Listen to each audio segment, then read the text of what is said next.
আপে বিলুৱা পুৰণি শাৰী নিপিন্ধিবলৈ আহ্বান ৰঞ্জিত দত্তৰ।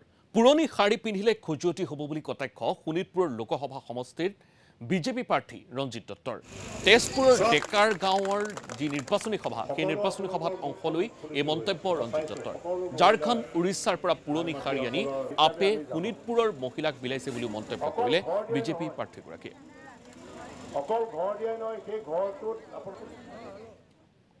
বঢ়িয়া, বহুত ভাল। মহিলাৰ কিমান উৎফুল্লিত মন, তেওঁলোকৰ মুখখন দেখিলেই ভাল লাগে। সকলো উৎফুল্লিত হৈ আছে।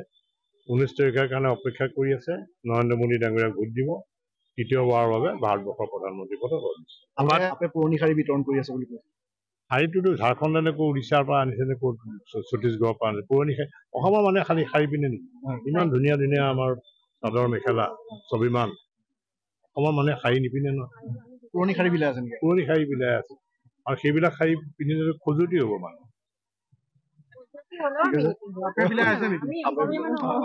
অসমীয়া স্বাভিমান আছে, অসমীয়া মানুহৰ স্বাভিমান আছে। আৰু বিহুৰ সময়ত শাৰী বিকি বিলাই নেকি? বিহুৰ সময়ত যদি আপেল দিবলগীয়া আছে, চাদৰ মেখেলা দিব লাগে। সূতাৰ কপাহী সূতাৰ চাদৰ মেখেলা দিব লাগে। তেজপুৰত বিলাই আছে নেকি?